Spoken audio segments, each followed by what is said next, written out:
혹시 이벤트 좋아하세요? 이벤트. 예, 좋아하세요? 저는 이제 좋아하게 됐어요. 하도 이벤트를 못 받아봐서. 이벤트가 문제가 아니고요. 사실은 제가 선물을 못 받아봤어요. 누구한테요? 예, 못 받아봤어요. 예. 그래도 이해를 했어요. 왜냐하면 딱 결혼해서 생일을 하는데 케이크를 사왔더니 몸둘 바를 모르는 거예요. 생일 때 케이크를 해본 적이 없대요. 나이는 1살 차이인데 저는 이렇게 10년 위에 남편과 사는 느낌으로 살았어요. 그래서 선물을 못 해줘도 그냥 그런가 보다 했는데 시간이 좀 오래 지나고 나니까 한 15년이 됐는데도 진짜 선물을 못 받아봤거든요. 너무했죠? 이건 기적이에요. 그렇게까지 산 건. 그런데 제가 또 참는 성격은 아니에요. 닥달을 해봤습니다. 어떻게 이럴 수가 있느냐고. 그래갖고 제가 미국에 있을 때 선물을 하나 진짜 얻어냈어요. 그 선물이 뭐였냐면 제가 이만한 손가방이에요. 이렇게 지갑하고 핸드폰 넣고 다니기 편한 손가방인데 나름 브랜드를 했어요. 이거 처음 받는 선물이 브랜드 아닌 걸 받으면 억울할 것 같은 거예요. 그래서 그래도 비싼 건 못하고 코치라고 딱 아이고 웃으시는 했는데 그것도 세일할 때 아울렛을 가서 제 기억에는 65불 정도에 샀어요. 근데 너무 좋은 거예요. 얻어내놓고 너무 좋은 거예요. 그리고 그 안에 지갑하고 핸드폰을 딱 늘 넣고 이렇게 다녔어요. 그런데 제가 미국에 있을 때 한 3년 정도 빵집에서 일을 했거든요. 일을 했는데 거기에 알바생들이 있잖아요. 대학생들이 많이 있어요. 그러더니 어느 날 제 호칭이 제가 나이가 있으니까 저는 그 이모였어요. 알바생들이 이모 이렇게 부르는데 어느 날 한 친구가 저한테 이러는 거예요. 이모는 이런 데서 일할 사람 같지 않은데 이래요. 그래서 저는 처음에 뭔가 했어요. 내가 뭐가 기품이 있어 보이나. 근데 그게 아니라 이모 가방이요. 가방이 코치잖아요. 그래서 코치는 다들 많이 갖고 다녀서 그런가 했어요. 그랬더니 이모 지갑이요 이래요. 제 지갑이 루이비통이라는 거예요. 근데 참 죄송하게 제가 브랜드를 몰랐어요. 루이비통을 몰랐어요. 근데 이 루이비통 지갑을 지금 들고 다녀요. 나중에 궁금하시면 오세요. 예, 지금 들고 다니는데 결론부터 말씀드리면 진짜인지 가짜인지 아직도 몰라요. 제가 짧으면 12년, 길면 16년을 그걸 지금 들고 다니고 있어요. 들고 다니는데 전에 있던 교회에서 집사님 한 분이 저를 찾아오셔서 목사님, 사모님이라 그랬나 목사님이라 그랬나 이거요 진짜 아니에요. 편하게 들고 다니세요 하고 주셨어요. 근데 제가 브랜드 자체를 모르니까 뭐 진짜인지 가짜인지를 전혀 생각을 못하고 예 하고 주신 지갑 진짜 열심히 지금 15년 가까이를 들고 다닌 거예요. 근데 그 친구가 저한테 이모 이게 얼마짜리인 줄 알아요? 그러는 거예요. 이게 얼마인데? 그랬더니 이모 이거 내가 보기에 한 몇백 해요? 이러는 거예요. 순간 제 팔이 떨리기 시작했어요. 저 지갑에 제가 미련하게 한국에서 마지막으로 가족과 스티커 사진을 딱 찍고는요 그 지갑에다 떡 붙여놓은 거예요. 그러면서 그 친구가 하는 말이 이모 여기 이런 거 붙이면 안 돼요 하는데 가족이고 뭐가 없어요. 스티커 사진 바로 띄웠잖아요. 그리고 막 닦아냈어요. 그리고 속으로 이게 진짜일까 가짜일까 그리고 이렇게 좀 물어봤어요. 이거 진짜 같아요? 가짜 같아요? 했더니 대부분이 진짜 같대요. 그때부터 이렇게 떨리기 시작하는 거예요. 내가 이거 괜히 썼지 막 했는데 사실은 지금까지 진짜인지 가짜인지는 몰라요. 예, 몰라요. 그냥 모르기로 했어요. 예. 근데 중요한 건 뭐냐면 제가 느끼는 게 야, 이거 진짜일까요? 가짜일까요? 물어보는데 다들 너무나 헷갈려 하시는 거예요. 너무나 헷갈려 하면서 야 이거 이러면 모르겠는데요. 그때 제가 안 게 있어요. 가짜는요 진짜처럼 하고 있어요. 가짜 티를 안 내요. 가짜의 특징은요 진짜인 것처럼 그 모양을 하고 있어서 헷갈리게 만들죠. 복음이 그래요. 복음이 있는데 복음이 아닌 다른 복음이 들어오잖아요. 그럼 이 복음이요, 다른 것처럼 있지 않아요. 진짜처럼 있어요. 어느새 가짜 복음이 진짜 복음으로 자리를 잡고 있어서 헷갈리는지 안 헷갈리는지도 모르고 그냥 믿고 살아요. 오늘이 무슨 주일이라고요? 502주년, 예, 우리 종교개혁 기념 주일로 지키고 있어요. 종교개혁이 뭘까요? 바로 이거예요. 다른 복음이 진짜처럼 들어와 있는 걸 이제 그 다른 복음을 도려내고요, 진짜를 드러나게 하는 것, 이게 종교개혁인 거예요. 이 일, 루터가 사실은 그 당시에 그 로마 카톨릭 교회, 그 당시에 교회였죠. 그때는 뭐 그 카톨릭 교회밖에 없었으니까. 교회가 하는 일들과 그리고 교황의 권위가 말씀보다 더 높아지는 게 너무 자연스럽게 이루어졌어요. 문제라고 여겨지기 어려웠어요. 다들 그렇게 믿고 있었어요. 그런 상황에서 어느 날 문득 깨닫게 되잖아요. 오늘 읽은 본문 말씀 로마서 1장 17절입니다. 우리 같이 한번 다시 읽어볼까요? 로마서 1장 17절 읽어볼게요. 복음에는 하나님의 의가 나타나서 믿음에 이르게 하나니 기록된 바 오직 의인은 믿음으로 말미암아 살리라 함과 같으리라. 이 말을 듣고 딱 한 거죠. 왜요? 이 당시에 교황청에서는요, 면죄부를 만들었어요. 왜냐? 교회를 짓는데 돈이 부족했거든요. 그 전에도 일찍부터 십자군 전쟁 때도요, 거기에 동원시키기 위해서 면죄부라는 걸 만들었지만, 그리고 그 외에 여러 가지 교회 부패가 있었지만, 공식적으로 교회를 지워야 한다, 교회를 세워야 한다, 이 명목으로 면죄부를 만들었어요. 면죄부가 말 그대로 죄를 면해주는 거죠. 티켓이 있어요. 증명서가 있어요. 금품을 갖고 오면 이 증명서를 내줍니다. 그럼 내 죄가 없어진대요. 좋겠죠? 이거 사고 싶겠죠? 자연스럽게 받아들여졌어요. 그런데 오늘 읽은 이 말씀을 읽다가 루터가 늘 읽었던 말씀인데 팍 한 거죠. 아니네. 죄가 사함받는 것은 면죄부 증명서를 통해서가 아니라 오직 믿음을 통해서잖아. 그래서 반기를 듭니다. 면죄부에 대한 반박문 95개를 내걸어요. 이건 사실 도전장이에요. 온 교회. 그 하나님보다 높아진 교황의 권위에 반기를 도전장을 확 들이민 거죠. 그런데 이 도전장이 처음에는 계란으로 바위 치는 것 같았는데요. 결국 종교개혁의 씨앗이 되어서 진짜로 교회를 개혁하는 새로운 힘이 되었던 거죠.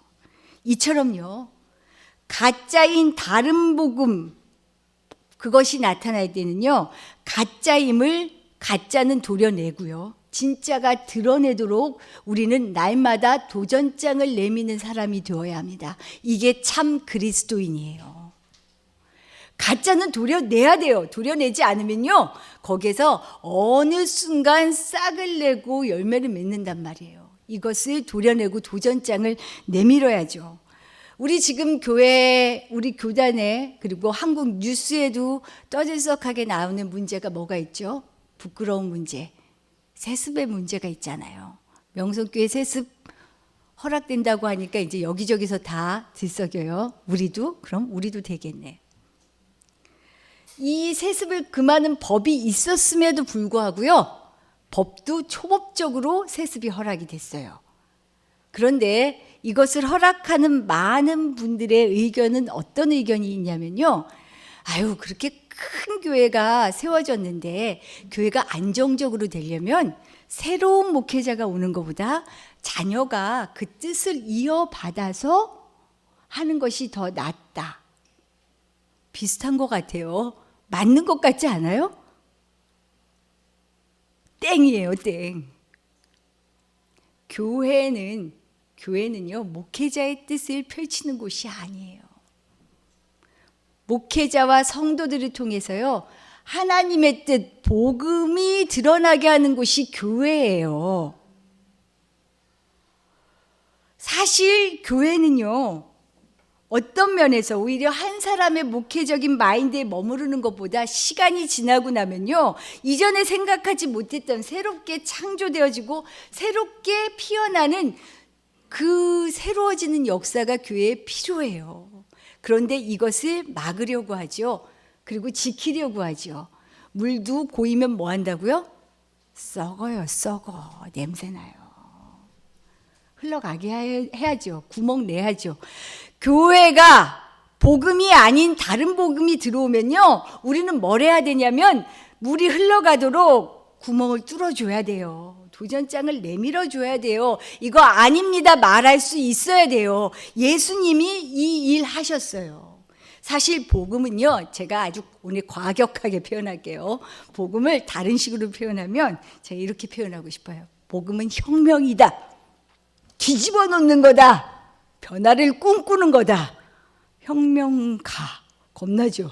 제가 왜 이렇게 무섭게 얘기하냐면요, 사실 부각시키는 거예요. 뭘 부각시키느냐? 복음은요, 죄로 가득한 땅을 하나님께서 개입하셔서 하나님의 나라로 만드는 일입니다. 그래서 죄가 뭘로 돼요? 죄에서 구원으로 바꿔놓으시고요. 세상의 어두움을요, 어떻게 바꿔요? 다시 빛으로 바꾸잖아요. 이건 천지가 개벽하는 일이에요. 진짜 어마어마한 변화예요. 복음이 이런 변화를 담고 있어요. 그러니 아닌 것이, 그리고 자꾸 머무르려고 하고 고정되려고 하는 이 다른 복음이 와서 하려는 이 움직임을 그냥 두면 안 된다는 거죠. 그러니 우리가 어떻게 해야 돼요? 빠릿빠릿 살아 움직여야 돼요. 말씀으로. 예수님이 바로 이 일을 하셨어요. 이 일을 하기 위해 오셨어요. 예수님 오신 것, 복음으로 이 땅에 오신 예수님 좋아했나요, 사람들이? 종교 지도자들 진짜 싫었어요. 왜요? 본인들의 질서하고 기득권이 무너지잖아요. 그거 내려놓는 거 어려워요. 종교 지도자들은 율법이 목숨보다 귀하다 하고 이 율법 어떻게 지켰어요? 아주 생명처럼 지키고 못 지킨 사람들은 대놓고 손가락질 했잖아요. 그런데 예수님 뭐라 그래요? 율법하고 어긋난 행동들을 뭐 아무렇지 않게 하셔요. 그러면서 당당해요. 얼마나 미웠겠어요. 그리고 성전에 들어오셔서는 뭘 하셔요? 성전 상을 그냥 앞에서 그냥 확 엎어버리시잖아요. 누가 하나님의 기도하는 집을 도둑의 소굴로 만들었느냐, 강도의 소굴로 만들었느냐. 잘 보세요. 율법이라고 하는 기존 질서를 예수님이 그냥 바로 뒤엎어버리시는 거예요. 거기에다 성전, 처음에는 좋은 마음으로 편의를 도와 거기서 재물을 사고 팔고 했죠. 그런데 이것이 어떻게 돼요? 이권으로 바뀌잖아요. 내가 먹고 살기 위한 도구가 돼버렸잖아요. 이것이 제사장들과도 결탁이 돼 있잖아요. 세상살이가요, 돌고 돌아요, 똑같아요. 그러니 내 것을 포기해야 하고 기득권을 포기해야 하고 가지고 있던 질서를 엎어뜨리는 예수님이 싫은 거죠. 그래서 예수님을 결국 어떻게 해요? 내가 포기 못하면 어떻게 해요? 죽이는 거예요. 너 죽고 나 살자는 거죠. 내가 죽으면 다 같이 살 수 있는 그 길 안 된다는 거예요. 그래서 예수님을 죽인 거죠. 그런데 예수님이 이 살기등등한 위협 앞에서도 뭐라고 얘기하셔요? 포기 안 하십니다. 포기 안 하셔요. 뭐라고 얘기하시냐면요, 손으로 지은 이 성전을 내가 헐고 손으로 짓지 아니한 다른 성전을 사흘 동안에 지으리라. 안 된다고? 나 싫다고? 못한다고? 아니? 그럼에도 불구하고 새로 지으려면, 새롭게 창조되려면 이전에 다른 복음으로 변질된 건물의 성전은 내가 다 헐어버리리라. 그리고 내가 죽어 새롭게 다시 사는 새 성전을, 예수의 정신, 하나님의 뜻이 담긴 진짜 복음을 세울 것이다 말씀하시잖아요. 예수님이 이렇게 하셨는데 우리 안 하면 돼요? 가당치도 않죠. 이것이 교회가 교회되어지는 일입니다. 복음이 복음되어지는 일이죠. 이 일을 위해 우리가 부르심을 받았습니다. 새로워지려면요, 낡은 것은 무너져야 돼요. 무너뜨리려면 아깝죠. 우리 어른들 생각해 보세요. 우리 어머님 시댁에 가면요, 목사님하고 늘 전쟁처럼 하는 거 있어요. 냉장고 문을 열면 우리 어머님 덜덜덜 떠세요. 아예 열지 말라고, 열지 말라고. 이거 비우시라고요. 이거 버리시라고요. 이 오래된 거 먹으면 안 된다고요. 우리 어머니 알았어 해도요, 다음에 가면 그대로예요. 하나도 넣을 틈이 없어요. 그거는 거의 신기에 가까워요. 어르신들 그러잖아요. 옛날 거 못 버리시죠? 안 되지요. 그런데 이것을 버리지 않으면 새로운 것이 들어올 수가 없어요. 무너지지 않으면 새로운 것이 세워지지 않습니다.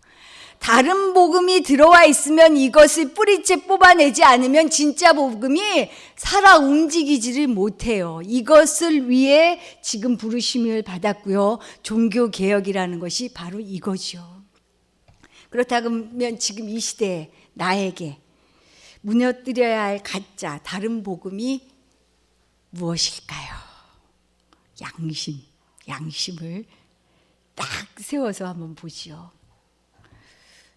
하나님이 도구가 아닌가 잘 돌아봐야 돼요. 얼마 전에도 제가 설교를 통해 말씀드렸는데, 우리 욕심의 도구로 하나님을 사용하는 것이 아닙니다. 하나님을 위하여 내가 가진 건, 나의 삶 전체가 도구가 되어지는 거죠. 주객이 전도되면 복음이 다른 복음으로 싹 바뀌어져요. 이 주객을 분명하게 기억해야 되죠. 내가 돈을 벌어야 하는 이유도, 출세하려고 하는 이유도 하나님을 도구 삼아 하는 것이 아니라 정말 하나님이 나의 가진 이 모든 것을 통해 하나님이 탈탈 나를 잘 쓰실 수 있도록 세워지는 것, 여기에 관심을 가지고 목적을 갖는 것, 이게 중요한 것이죠. 우리 그래서 복음 안에 다른 복음이 들어서지 않도록 정말 늘 종교개혁, 늘 마음을 비우고 새롭게 하는 그 힘으로 살아갈 수 있는 우리 모두 되기를 축복합니다. 내 안에, 우리 교회 안에요, 복음 아닌 다른 복음이 움직인다면 무너뜨리십시다. 거부합시다. 도전장을 던지십시오. 욕심으로 비롯된 생각과 습관을 버리는 순간 하나님께서는 우리를 새롭게 하십니다. 부활의 영광 가운데 참여합니다. 우리에게 이런 복이 있으시기를 축복합니다. 기도드릴게요.